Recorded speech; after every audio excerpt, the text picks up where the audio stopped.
Bio Bio Televisión, con el auspicio de Mundo Empresas. Transforma tu empresa en una hiperempresa. Mundo Tecnología al alcance de todos. Línea Aeolus de Dongfeng. Libérate del estrés con Melipaz, tranquilizante natural de NOP Laboratorios, pinturas y adhesivos blanco. Llegó la nueva forma de pintar con despacho en 24 horas. Presentan comentarios de Tomás Mochiati. Siliconizer de Lanco, el único impermeabilizante para techos y paredes que protege en dos fases. Fase 1, el impacto, sellado y ultrarresistencia elastomérica para aguantar el impacto de la lluvia a 115 kilómetros por hora. Fase 2, el agua emposada, tecnología reforzada con fibra que soporta el agua emposada eliminando filtraciones. Para lluvias cualquiera, para diluvios, Siliconizer de Lanco. Siente el color, siente la protección, Lanco. ¿Andas acelerado? ¿Te sientes más irritable y alterado? ¿Te cuesta dormir bien? Tranquilízate naturalmente con Melipaz, que calma la ansiedad, relaja y reduce el estrés. Libérate del estrés con Melipaz. Pídelo en todas las farmacias del país.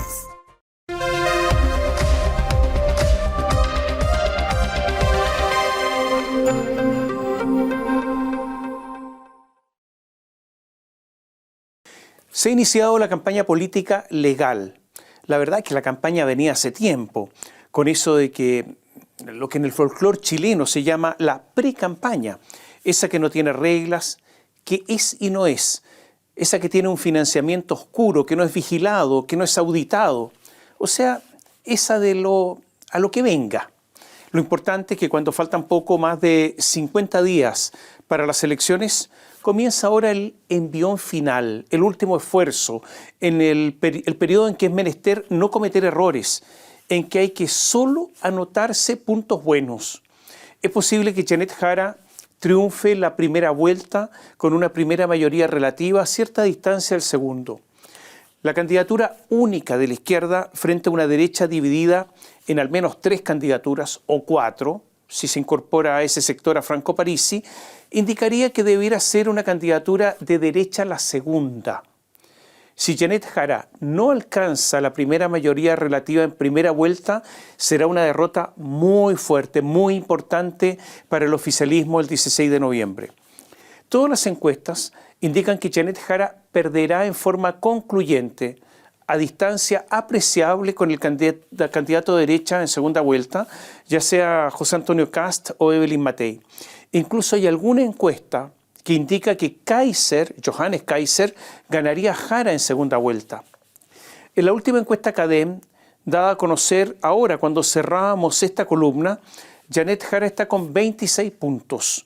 Cayó 2 puntos en una semana, seguida por José Antonio Kast, 25 puntos, cayó 1 punto. O sea, están prácticamente en un empate. Y después les sigue a ellos Evelyn Matei con 18 puntos. Aumentó 2 puntos en una semana. La diferencia entre Kast y Matei es apreciable. 25 contra 18. Y 7 puntos de diferencia es importante. Franco Parisi está con 11 puntos. Johannes Kaiser con 8. Harold May Nichols con 3. Subió 1 punto. Marco Enrique Sominami no repunta, sigue pegado en el piso, en el suelo, casi en el subterráneo, con 1 punto.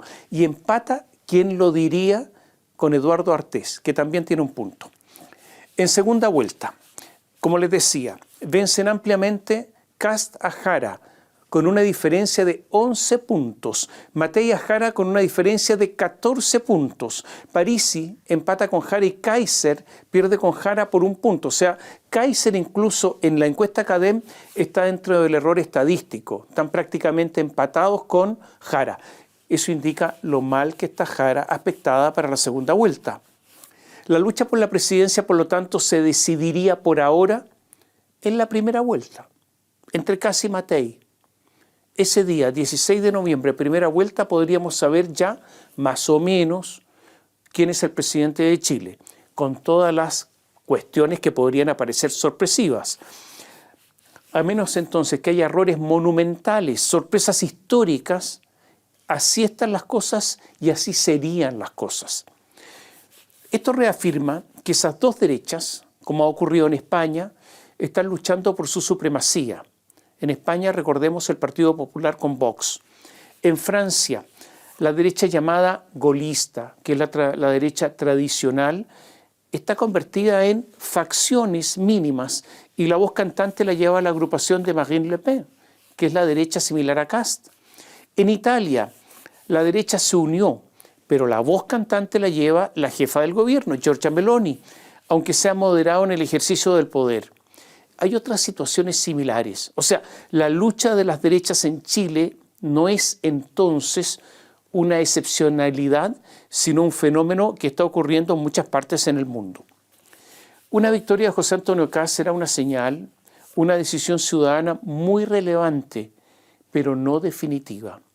Porque la derecha de Chile Vamos seguirá teniendo mayoría en el Senado, por lo que necesariamente de ganar Kast, de gobernar Kast, deberá llegar a acuerdos con el sector que desea vencer, que desea empequeñecer, que desea anular.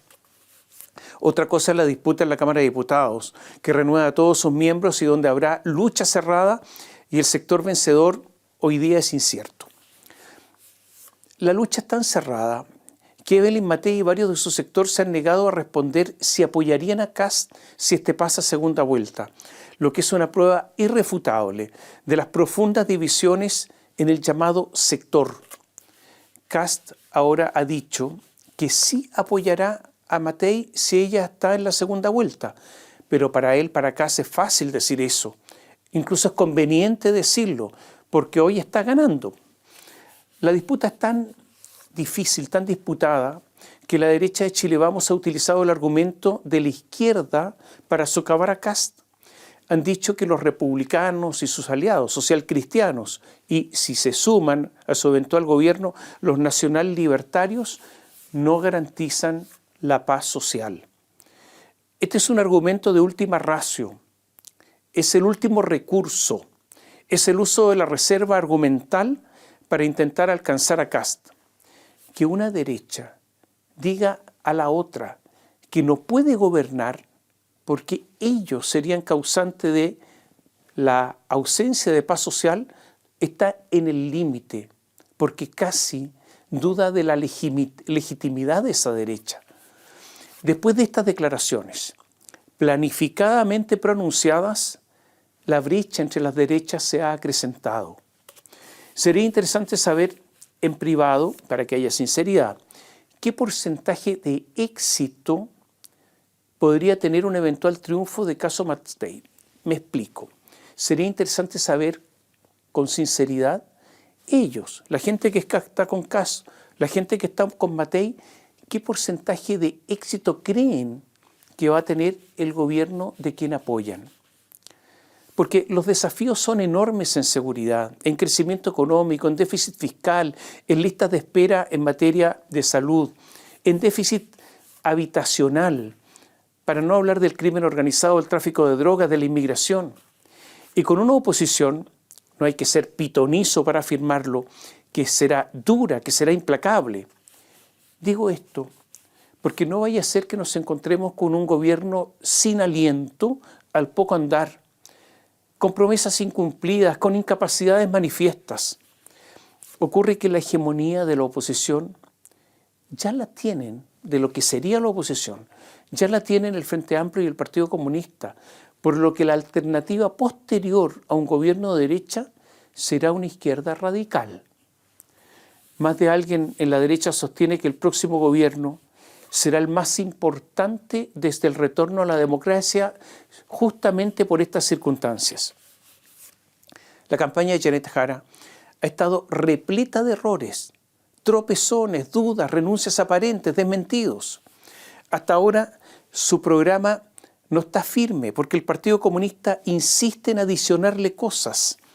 Es evidente que la victoria de Janet Jara en las primarias no solo dejó en evidencia la debilidad del Partido Socialista y del PPD, la función de comparsa de la democracia cristiana, sino también la lejanía de varios del llamado socialismo democrático. Porque aunque ese socialismo democrático ha cogobernado con el Partido Comunista y el Frente Amplio bajo la égida de Gabriel Boric, el papel de segundones pesa y a algunos les resulta inaceptable. Una prueba de todo esto es la fantasmagórica reaparición de Carolina Toá hace algunos días. Recordemos que Jaime Quintana, el senador presidente del Partido por la Democracia, el PPD, que es el partido de Carolina Toá, dijo en agosto: yo creo que cuando esto parta formalmente, después del 18, esta es otra etapa. Yo creo que vamos a contar con el apoyo de ella, se refiere a Carolina. No tengo ninguna duda. Bueno, el día 18, ahora recién, en el Bar Victoria, en la avenida Carlos Valdovinos de la comuna de Pedro Aguirre Cerda, se vio a Carolina en el lanzamiento oficial de la campaña de Janet. Pero Toá desmintió cualquier rol en la campaña. Por eso fue una aparición fantasmagórica, como decía. ¿Qué dijo Toá? Lo que correspondía si uno quiere Chile es estar aquí. No voy a tomar roles formales en la campaña, no voy a apoyar, y he estado haciéndolo todo este tiempo, pero voy a apoyar, dijo, y lo voy a estar haciéndolo todo este tiempo, pero lo voy a hacer de otras maneras. En lo personal se abre un tiempo para estar fuera de la primera línea. Toá llegó con su perro a la actividad. A la entrada la esperó el jefe de gabinete de Janet Jara, Jorge Millaquén, militante socialista. Toá bailó un pie de cueca con una semisonrisa, con un rostro acartonado, un rostro que hizo recordar un poco su faz la noche de la apabullante derrota por 60 contra 28% de las primarias. Esta aparición fantasmal de Toá se ha explicado con eso de la fragilidad que hoy enfrenta Toá, una fragilidad emocional. Algunos recuerdan que en el capítulo 2 de la franja electoral de las primarias, Toá dijo: es como si toda la vida me hubiera preparado para esto, para ser presidenta. Más de alguien ha dicho, si esa fragilidad, o ha recalcado, si es que esa fragilidad le hubiera permitido gobernar. Otros recuerdan la declaración de Toá en contra de Jara. En las primarias Toá dijo: donde ha gobernado en el mundo los países donde ha gobernado el Partido Comunista en el mundo, los países se han estancado socialmente y ha cundido la pobreza. No es la única que lo piensa, y esto forma parte de las dificultades de Janet, porque más allá de las declaraciones propias de una inocente, cuando dijo que es socialdemócrata, la campaña de Janet Jara, con esta reticencia en vastos sectores del socialismo democrático, tiene consecuencias. Ahora, de los problemas del socialismo democrático y de su licuefacción, lo que incide en la campaña de Jara dio cuenta incluso la ministra de Defensa, Adriana del Piano, militante del PPD, que dijo: el socialismo democrático no tiene liderazgos fuertes ni claros. Yo quisiera un solo gran partido socialdemócrata. Nos lo farreamos. Dijo que se habían quedado atrapados en el binomio Lagos-Bachelet y no lograron formar nuevos líderes. Esto es obvio, tiene relación con los fracasos de Carolina Toá y tiene que celebrar, y por lo tanto la obligación de tener que celebrar un contrato de adhesión con el Partido Comunista y el Frente Amplio. En contra de estas declaraciones de Adriana del Piano, salió a hablar el senador del socialismo democrático, el Partido Socialista, Juan Luis Castro, pero fue como tapar el sol con un dedo. Basta para entender eso escuchar sus declaraciones. Dijo: no comparto que haya carencias de liderazgo, porque Carolina Toá es un hombre muy fuerte. El propio exministro Mario Marcel, Michelle Bachelet, entre otros. Lo que ocurre es que no ha habido confluencia y ánimo suficiente para titular de mejor manera el socialismo democrático y visibilizarlo. Toá fuerte después de perder 28-60. Marcel, que se retiró. Bachelet. La declaración del senador Juan Luis Castro, en forma suave y amable, se lo digo, la podemos calificar de voluntarista. La crisis del PS y el PPD forma parte, se lo reitero, del problema de Janet Jara. Y algo más. Al lanzamiento de la campaña de Jara no asistieron el presidente del Partido Comunista, Lautaro Carmona. Él dio parte de enfermo, dijo que estaba enfermo. Y su segunda, Bárbara Figueroa, ella dijo: mira, en realidad tengo que hacer otras cosas. me tengo que dedicar a otros asuntos. O sea, tengo problemas de agenda. Solo estuvieron los senadores comunistas Daniel Núñez y Claudia Pascual. Algunos hablan de distancia estratégica al Partido Comunista. Recordemos que al PC le encanta hablar de estrategia y táctica. Otros dicen que en el PC dan por perdida a Jara en la elección y que no vale la pena jugarse por ella y por un programa en el que tendrán que ceder en asuntos que para ellos son vitales. Recordemos que el Partido Comunista insistió en inscribir a Daniel Jadue como candidato. Janet Jara dijo que prefería que Jadue se dedicara a su defensa, o sea, que no fuera candidato. Y Bárbara Figueroa, ante esta contradicción evidente, dijo: no hay ninguna contradicción. Aquí no hay que construir polémica donde no existen. Y acusó a la derecha. Ellos no quieren competencia y por la vía administrativa están tratando de bajar una candidatura que finalmente se cayó por decisión del Tribunal Calificador de Elecciones. Jara se sacó además en este inicio de campaña muchas fotos con los candidatos en el Hotel Fundador. Fue una sesión agotadora, con muchas instantáneas, sonrisas actuadas, cercanía en muchos casos más bien artificiales. Son las fotos para los volantes, para los flyers, para las palomas, para las campañas en las plataformas digitales. Pero no llegaron 4 de los 5 diputados / candidatos del Partido Liberal. Los ausentes fueron Luis Maya, quien va a la reelección por el Distrito 1, Sebastián Videla, Distrito 3, Alejandro Bernales, Distrito 26, y ni más ni menos que Vladimir Osevich, que ha sido el parlamentario estrella del Partido Liberal, el que fue presidente de la Cámara de Diputados, quien apuesta por ahora a llegar al Senado en representación de la región de Arica y Parinacota. El diputado Sebastián Videla dijo con desparpajo a La Tercera: yo como independiente me enfoco en mi candidatura como diputado, no en apoyo de otras candidaturas. ¿Cuáles son las otras? La de Janet Jara, así la trató.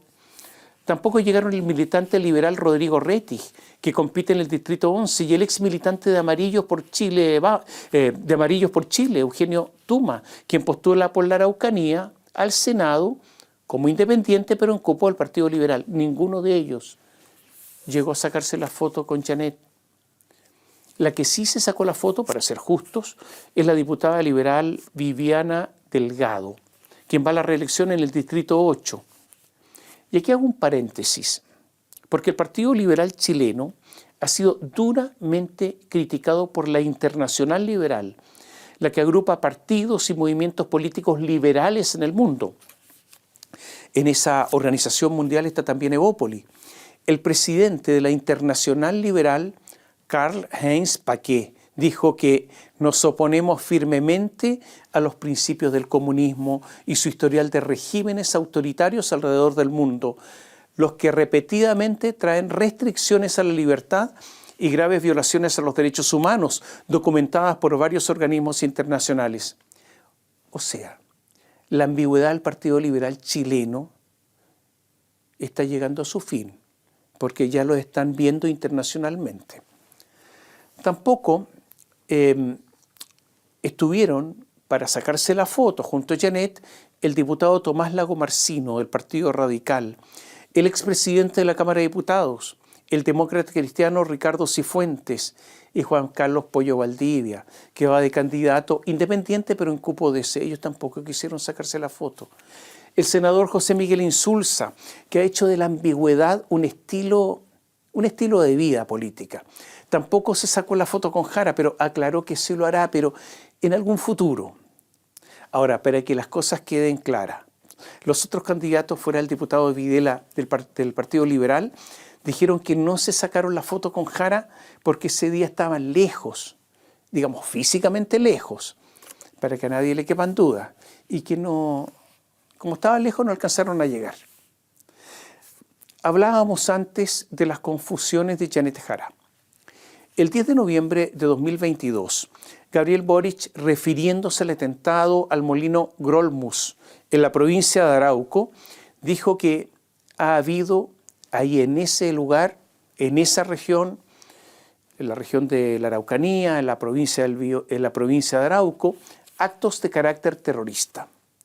Janet Jara dijo recién que eso de actos de carácter terrorista lo deben calificar los tribunales, no los presidentes de la República, ni menos los candidatos. O sea, una diferencia con Gabriel Boric. Yo creo que está equivocada Janet. Janet Jara deberá mejorar su desempeño en los debates. En el de Chilevisión se le vio mal preparada, enojada, incluso yo diría ensimismada.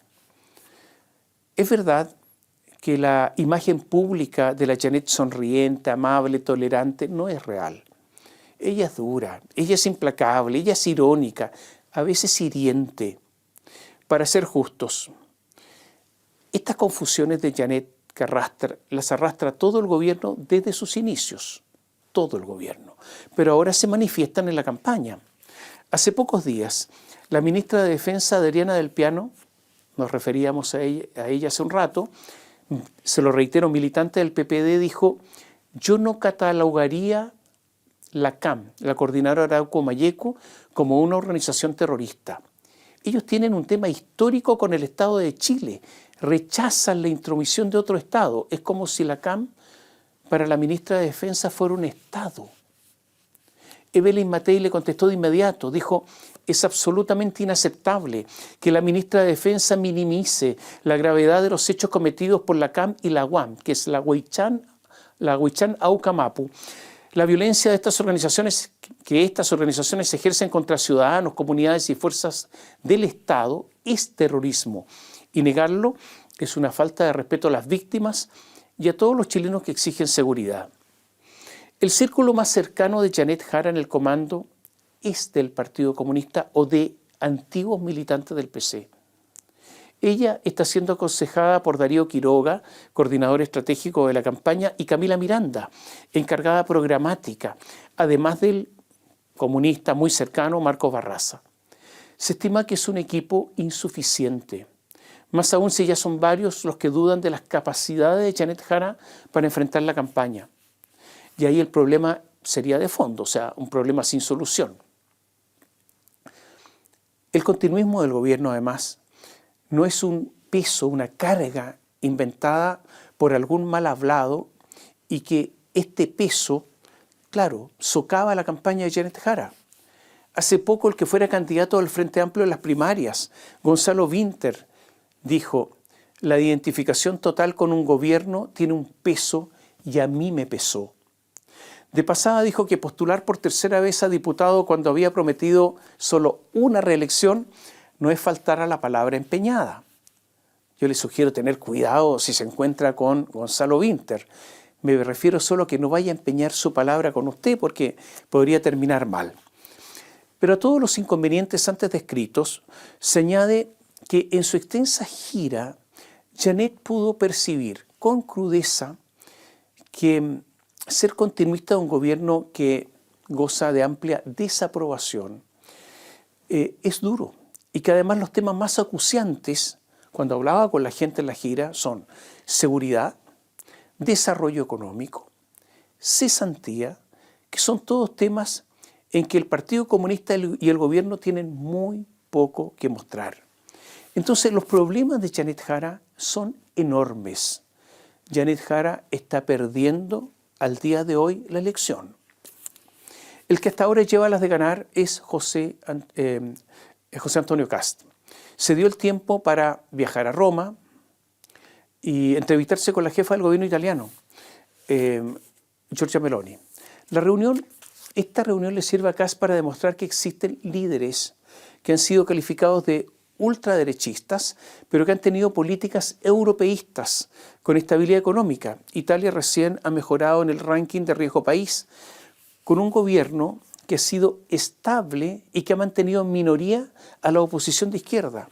O sea, este es el modelo que quiere mostrar Cast, pero es difícilmente replicable en nuestro país. Hay cierto consenso que Cast no estuvo bien en el debate de Chilevisión y que se salió de sus dos ejes, que son seguridad y economía.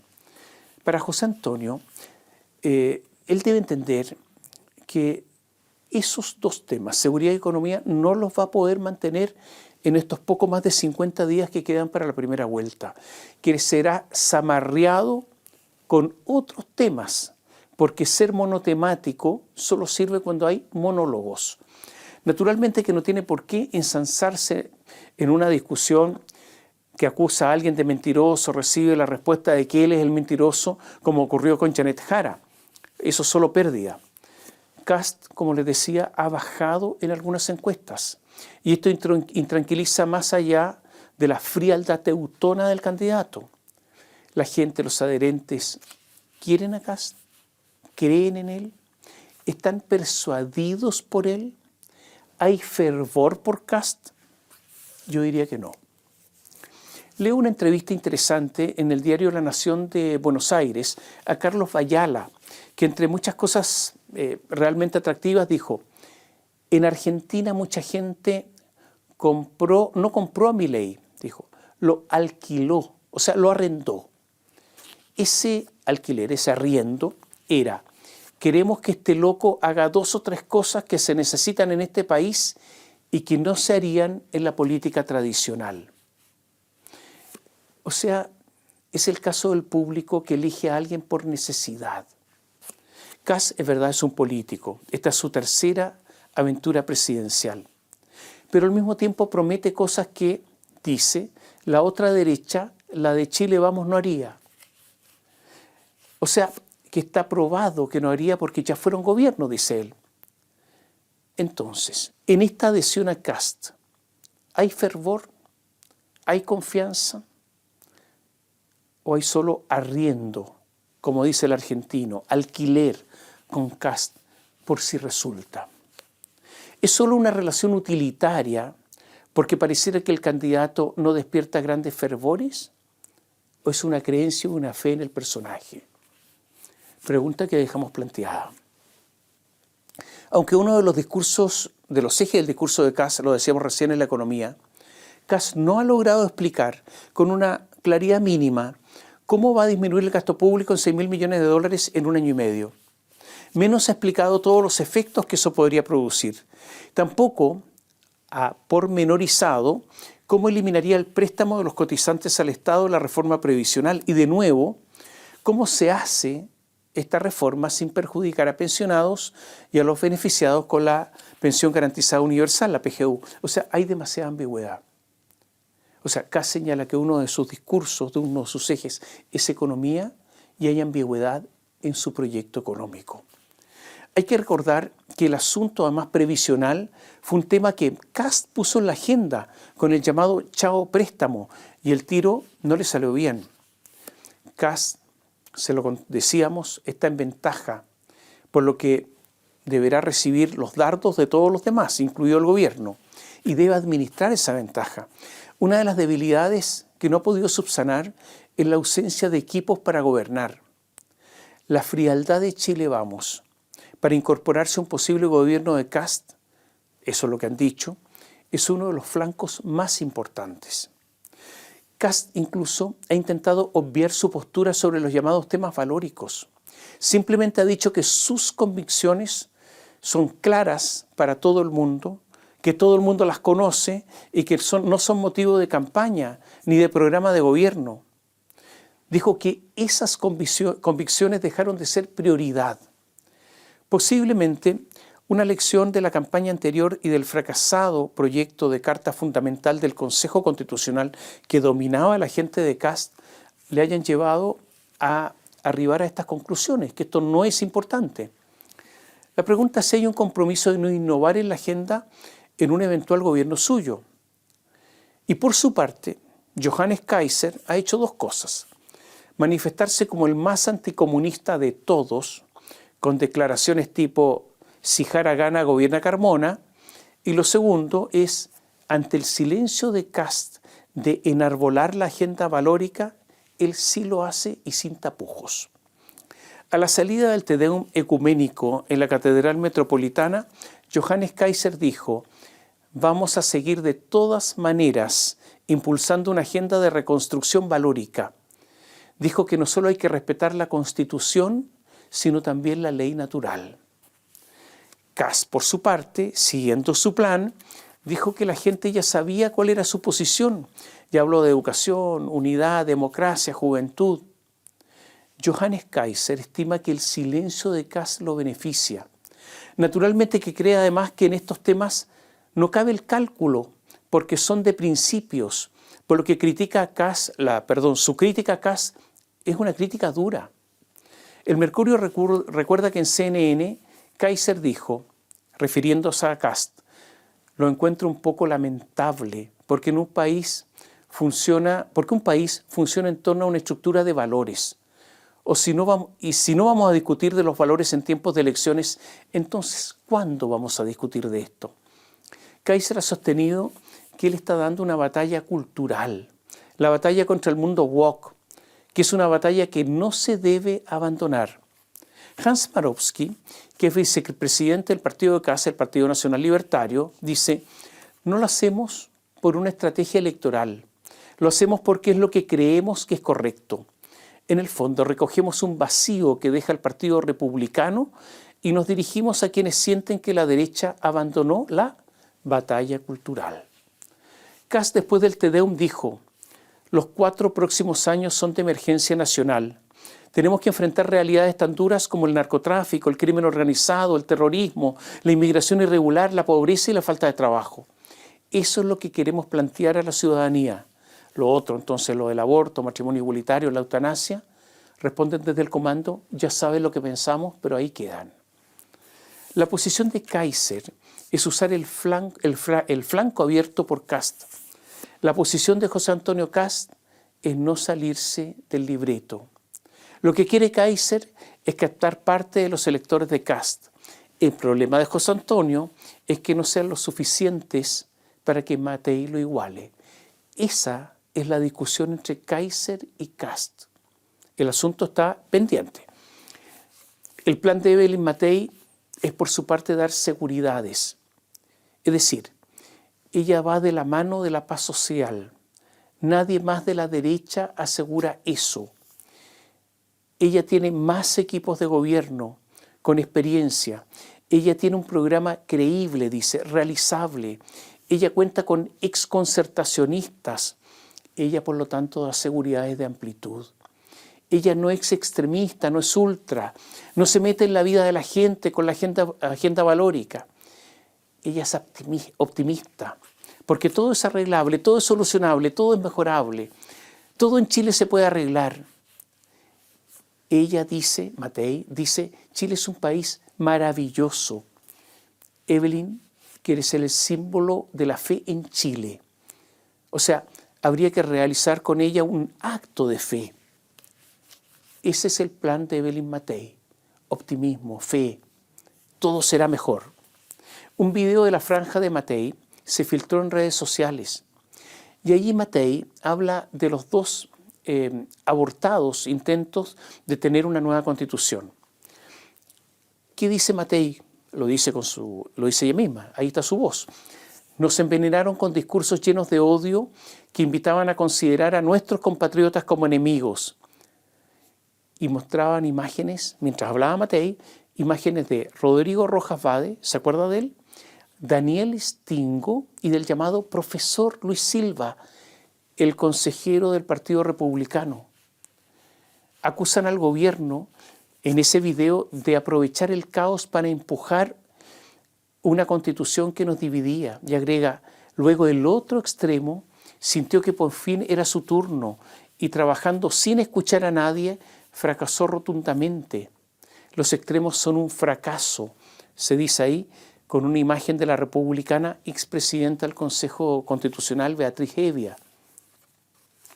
Brutal.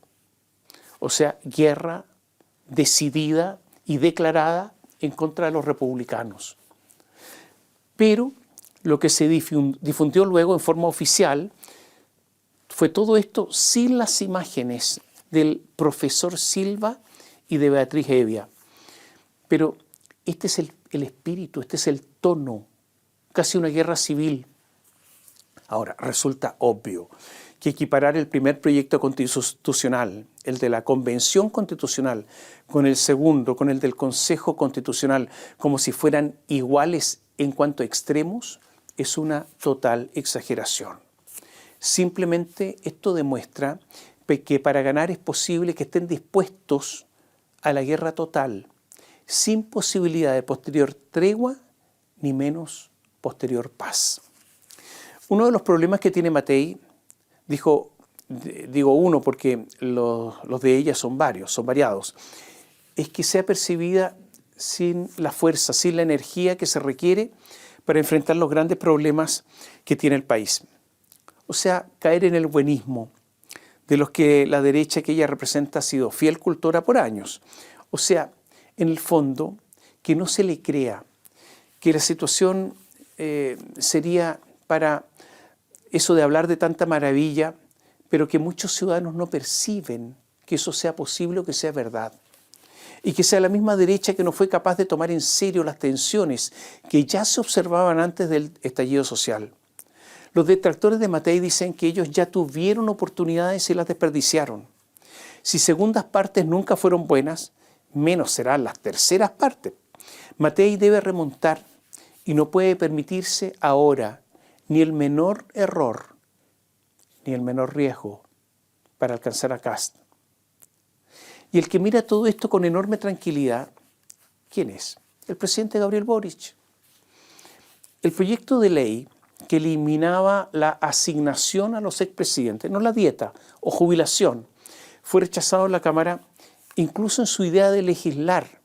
O sea, no podrá volver a discutirse hasta un año más. Pareciera conveniente, creo yo, que los presidentes dispongan a cualquier edad de una dieta o de una jubilación, solo para que ellos, por la investidura que ostentaron, no se vean obligados a someterse a empresas, dedicarse al lobby o a alguna otra actividad deleznable. Pero esa dieta o jubilación debiera ir acompañada de esa prohibición. La dieta a cambio de que no se dediquen a ese tipo de cosas. Pero esto no es así. Porque desgraciadamente los parlamentarios que dieron esos argumentos, que había que respetar la antigua investidura presidencial, no se vieron para nada interesados en incluir esta limitación, que no se sometan a empresas, que no se sometan al lobby. Por lo tanto, es un poco un baile de máscaras. Mucho más discutibles son las asignaciones. Eso de pagarles empleados, oficina, benzina para el auto. Yo creo que es demasiado. Porque además expresidentes como Michelle Bachelet y Sebastián Piñera utilizaron esos fondos para armar fundaciones que sirvieron como plataformas para sus sucesivas campañas políticas. Ahora, naturalmente que todo esto que digo a nadie de la política le interesa ni le importa, pero son fondos públicos y yo creo que hay un destino que no es el autorizado por la ley. Lo notable es que el hombre que discursivamente ha estado en contra de los privilegios, Gabriel Boric, no ha dudado en abstenerse a renunciar a todo esto que le va a corresponder cuando recién cumple 40 años, porque él es el beneficiado. O sea, cuando de privilegios se trata, su silencio es impactante. Cuando no se aprobó la idea de legislar de la dieta más las asignaciones, los parlamentarios oficialistas, casi en su totalidad, se ausentaron de la votación para no dar el quórum, que era de 4/7. Hubo 78 votos a favor y 41 abstenciones. Hubo silencio. El Congreso, en este caso los diputados, nos tienen acostumbrados a todo. Podrían haber votado en contra, pero no dar el quórum, abstenerse para no dar el quórum. Estos son actos de cobardía cívica evidentes, que solo manifiestan que se ha perdido toda vergüenza, todo decoro. Gonzalo Winter, otro que critica los privilegios, se apoyó en la Constitución, la que él quería borrar del mapa, justamente para no dar el quórum. Fue uno de los que no dio el quórum. Y que dijo en forma retórica, ¿por qué se les entrega una dieta?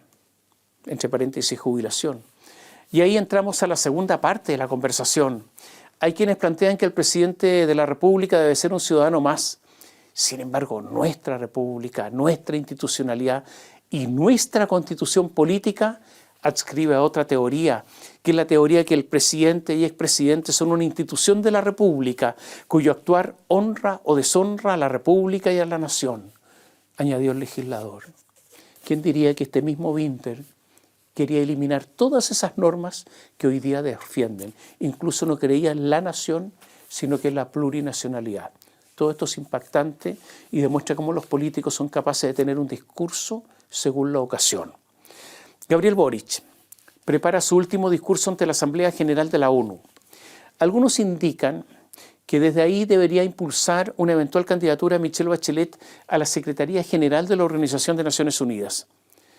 Es posible que todo esto sea un poco tonto, porque la ONU ha caído en una enorme irrelevancia que se acerca a la que tuvo la Sociedad de las Naciones antes de la Segunda Guerra Mundial. Es sabido que estos organismos son refugios para muchísimos funcionarios de izquierda enormemente bien pagados y con jubilaciones de ensueño. La ONU tiene actualmente 100.000 funcionarios. Pero también es sabido que el secretario general de la ONU, para ser elegido, requiere de consenso de las grandes potencias. Estados Unidos no va a dar el apoyo a Michelle Bachelet, y yo dudo que ese apoyo incluso se lo dé China. A veces, para salvar las enormes diferencias entre las grandes potencias, se elige un representante de un país chiquitito, un país que no molesta mucho. El actual secretario general de la ONU es Antonio Guterres. Es un socialista que ejerció como político en Portugal. Pero Chile ya no está para jugar esos papeles. Menos con Boric, que no ha perdido ocasión para alejarse de Estados Unidos y de criticar a Trump. Es muy difícil que Trump esté de acuerdo con entregar un cargo tan alto a Michelle Bachelet. O sea, es mejor que Boric no pierda el tiempo. Entre paréntesis, México tiene su propia candidata. Es quien fuera funcionaria de la CEPAL en Santiago, Alicia Bárcena, una amante eterna de Fidel Castro. Esto da para todo. El discurso de Gabriel Boric tiene que ver con el relato, con el recuento de sus logros. Por eso lo de Bachelet no tiene sentido para él.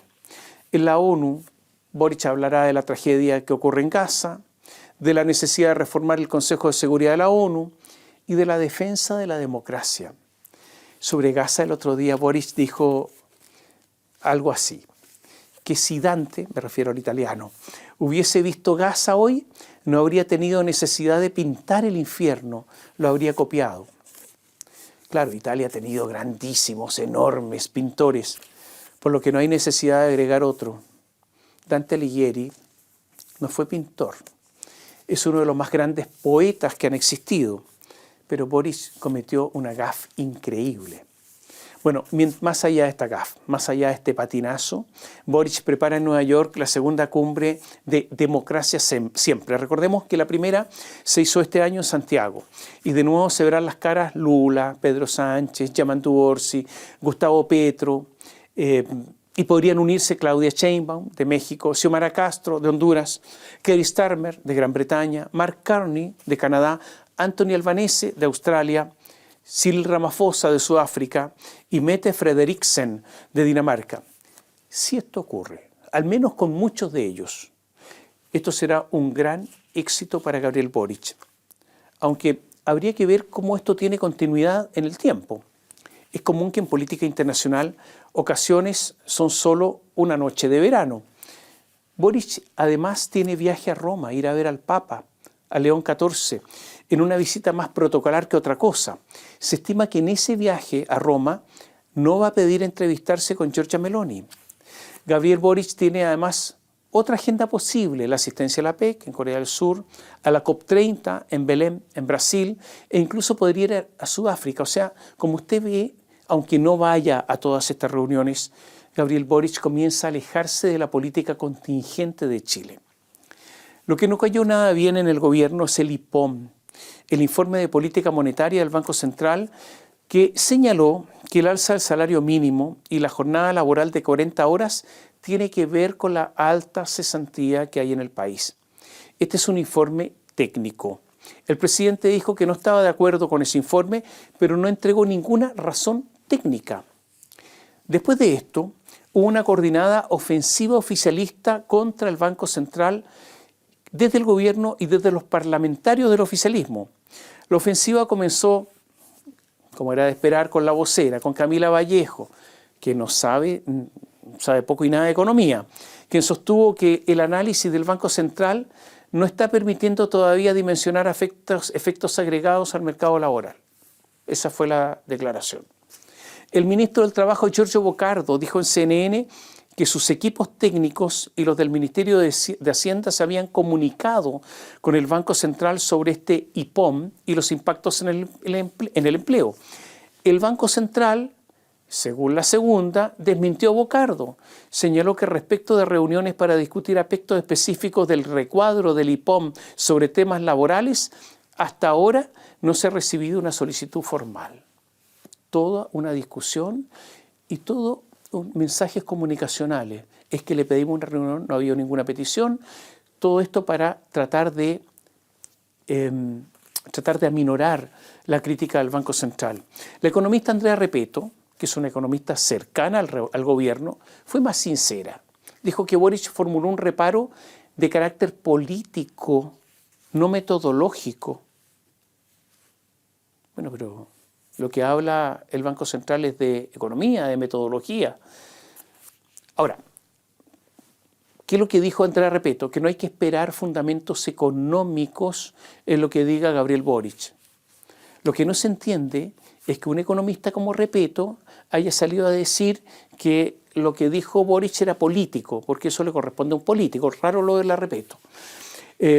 Mucho más claro fue José de Gregorio, quien ha señalado que las modificaciones en el empleo, la productividad y la tecnología sí afectan la inflación y la estabilidad financiera. Por lo tanto, sí corresponde a que se refiera al respecto el Banco Central. La UDI, ante toda esta discusión, solicitó que se pronuncie el Fondo Monetario Internacional. Ahora, toda esta discusión es muy importante porque hablábamos que el gobierno prepara el relato de los logros, o sea, quiere establecer la huella que va a dejar, la impronta que va a dejar Gabriel Boric. Y el Banco Central en esta materia le rayó la pintura. Todos los gobiernos, incluido este, organizan lo que se llama el Chile Day, una especie de exposición de las bondades del país para convencer a inversionistas para que inviertan en Chile, en este territorio, como diría un frente amplista. Algunos en forma irónica dicen que es una especie de anzuelo para que piquen los inversionistas, un anzuelo que tiene distintas versiones. Algunos dirán que es un caimán, otros una cucharita multicolor, otros preferirán la mosca. Los pescadores entienden que señuelos hay, en este caso, o sea, señuelos de distinto tipo. El ambiente en el Chile Day debe ser de optimismo, a ultranza. Se trata de vender el país, por lo tanto, todo está permitido, todo es buena onda, todo es buena vibra. Los extranjeros deben ver un país unido, sin mayores diferencias. Aquí no hay tanta oposición y gobierno. Frente a los extranjeros, somos un solo equipo. Hay temas tabú, el estallido social, la militancia comunista de Janet Jara y otros asuntos que no pueden empañar la fiesta. El neoministro de Hacienda, Nicolás Grau, dijo a los connacionales presentes: como autoridad, yo a ustedes les agradezco la manera en que hablan del país. Hay algo de provincianismo en todo esto, de inocencia en todo esto. No es un simple tufillo, sino una actitud evidente. Es como una especie de fiesta de jolgorio, una vacación sana, con algo de picardía criolla, guasa, de esa que como consecuencia de este provincianismo que les decía, creemos que otros supuestamente son más tontos, más lentos, más nerd. No se dan cuenta de lo que de verdad ocurre en Chile y nos creen todo lo que les contamos. Hubo 2 Chile Day. Todo esto para aprovechar el viaje. Uno en Madrid y otro en Londres. La verdad es que en este último Chile Day en Londres hubo un entrevero sobre la reforma previsional y se habló de las próximas elecciones.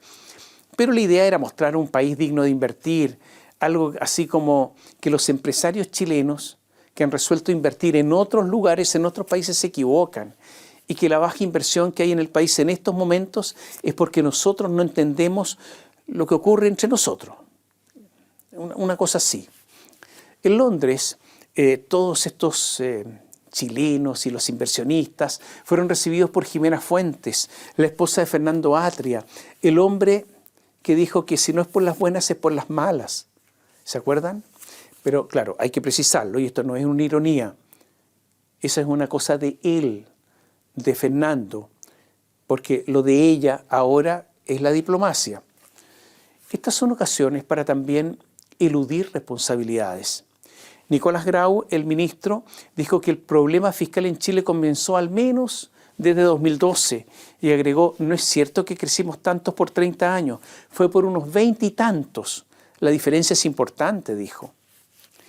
En Londres hubo paneles sobre lo bueno que es invertir, por ejemplo, un panel que era, ¿de qué trataba? Lo bueno que es invertir en infraestructura, lo bueno que es invertir en nuevos puertos. Yo no tengo idea qué dijeron sobre el puerto de San Antonio el Nuevo, que está atrasado años y años. Hubo otro panel llamado ¿Por qué invertir en Chile?, liderado por un socio de Southern Cross, justamente la empresa que está desinvirtiendo en nuestro país. Otro panel se llamó De vuelta al crecimiento, mercado de capital y agenda de desarrollo. Otro panel se llamaba Grandes jugadores que invierten en empresas tecnológicas en Chile. También hubo una mesa redonda sobre el avance de los criptoactivos y de la neobanca. Y no podía faltar un análisis sobre la perspectiva chilena de la geopolítica mundial. No sé, aquí Chile ofreció de todo. Después de esto nos adentramos en un dilema. Si todos estos señores que fueron a los Chile Day están en lo cierto, los candidatos presidenciales, preocupados de nuestras miserias y sus soluciones, están entonces equivocados. O los señores y señoras viajeros son buenos para contar cuentos y los candidatos son los que están en la razón, en lo cierto. Yo sé que a todos ellos esto les va a caer muy mal. Decir que el Chile Day podría ser una especie de cuento financiado por todos los chilenos. Sí, les podría caer mal. Incluso algunos podrían ser más amables y decir, bueno, es una exageración. Pero, ¿sabe? Yo creo que hay que decirlo.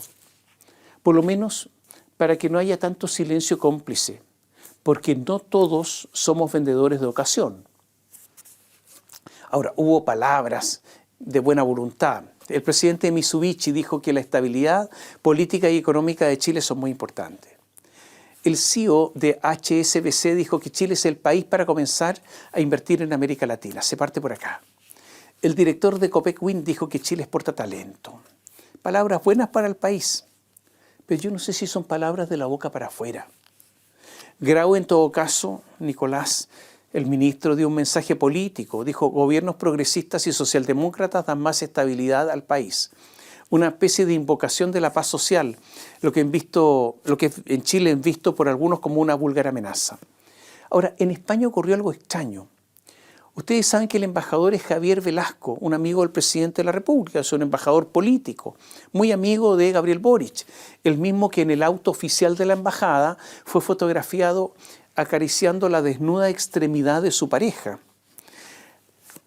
No se le ocurrió nada mejor a Javier Velasco que montar una exposición fotográfica sobre Salvador Allende en la Casa América, donde se hizo el Chile Day.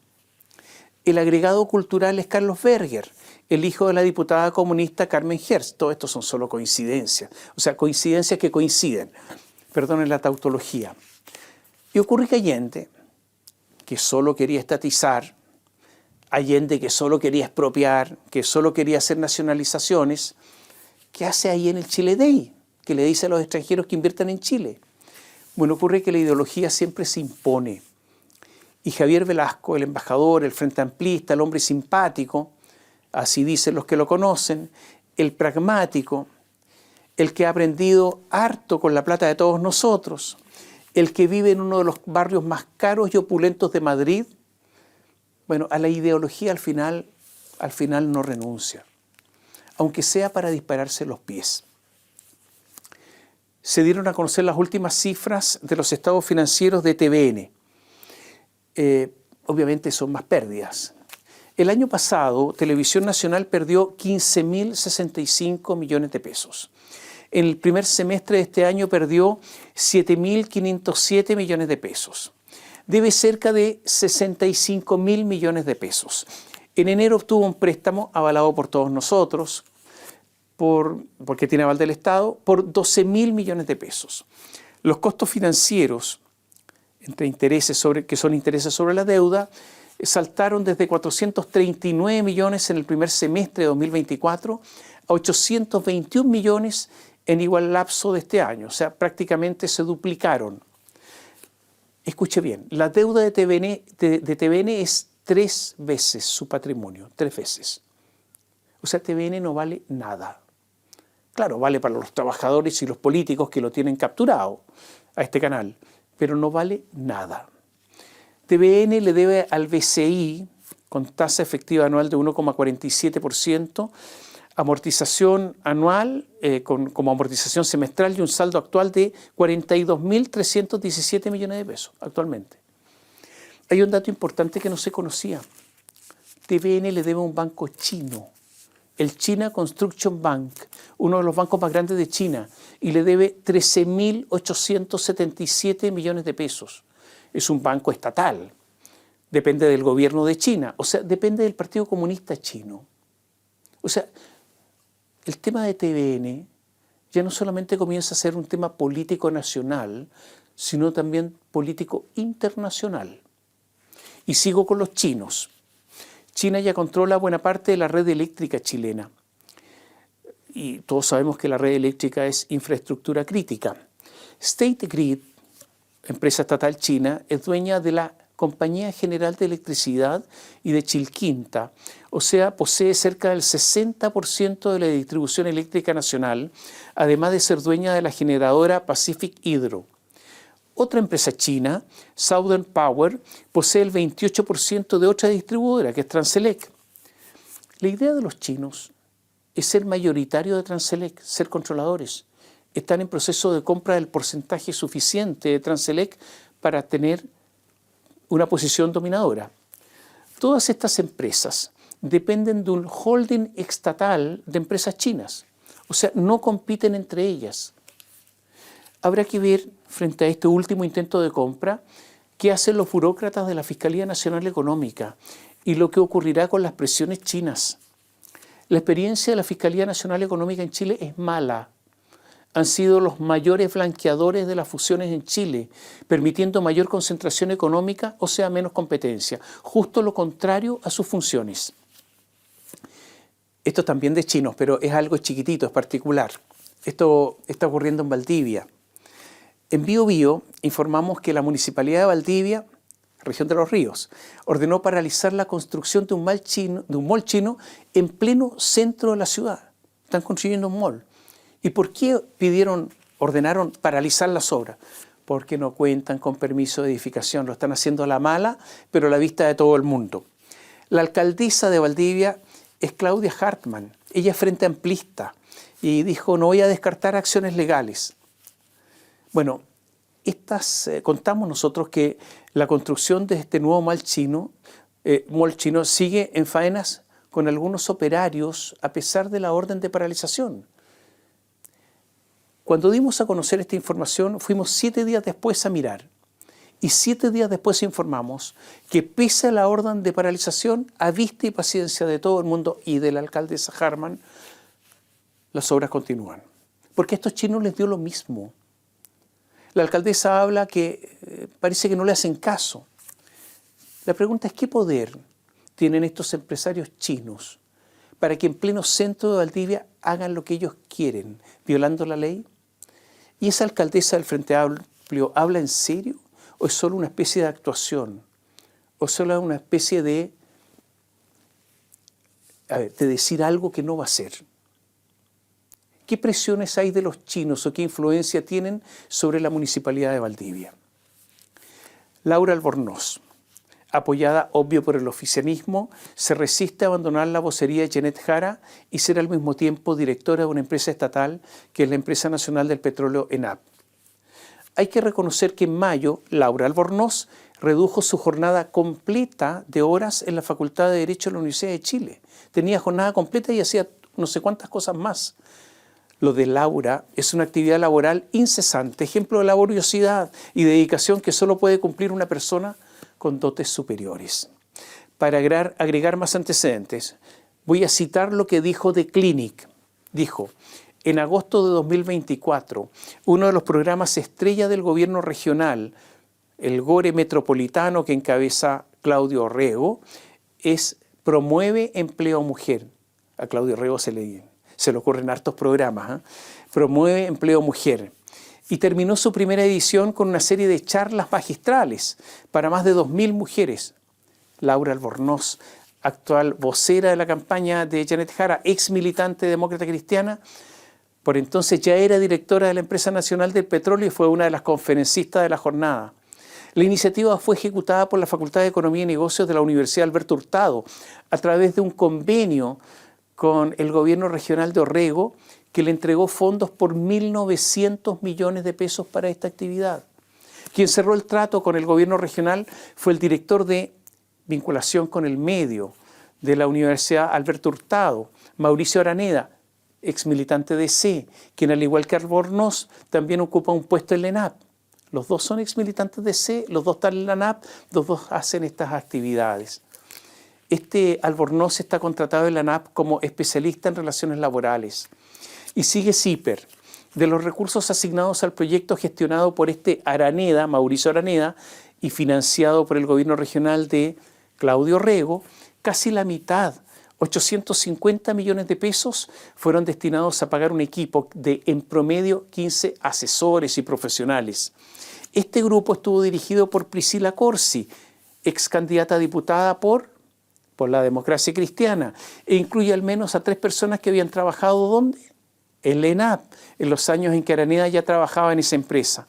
Incluso una de ellas fue contratada inmediatamente después por el gobierno regional metropolitano de Orrego. Yo me pregunto a estas alturas, ¿por qué Janet Jara no prescinde de una vez por todas de Laura Albornoz? ¿Hasta cuándo siguen con todo esto? ¿No se dan cuenta acaso que la gente ya está cansada de estos políticos con tanto empleo de ocasión tan bien pagados? En Vitacura, en Santa María de Manquehue, hay una inversión que se pretende realizar de 125 millones de dólares. Se pretende instalar en ese lugar, en Santa María de Manquehue, un mall que se llama Senco Mall. Pero intervino la CONADI, intervino en defensa de los mapuches de Vitacura. Es verdad, hasta ahora no se tenía noticia de que hubiera mapuches en Vitacura, pero ahora se sabe gracias a la CONADI. La Corporación Nacional de Desarrollo Indígena, CONADI, envió un oficio al Servicio de Evaluación Ambiental para acreditar la existencia de indígenas en Vitacura. Dicen que hay que georreferenciar una ruca. Dicen que hay que transcribir entrevistas con una organización que ahora se sabe de su vivir, que se llama la Asociación Indígena de Gent Winkul. También dicen, la CONADI, esto es verdad, es en serio, dicen que hay que realizar una ceremonia de mapuche. La ceremonia se llama Trafquintún. Esta ceremonia Trafquintún es la que permite materializar un intercambio espiritual para pedir permiso a los antepasados antes de intervenir el territorio y así ver si el mall se puede construir o no. Si los antepasados dicen que no, es no. En eso consiste el Trafquintún. Es cierto, este Trafquintún, esta conversación con los antepasados y lo que le permitiría hacer una inversión en Chile, no estuvo presente en los Chile Day de Madrid y Londres. Porque si habría estado presente, habría aguado la fiesta.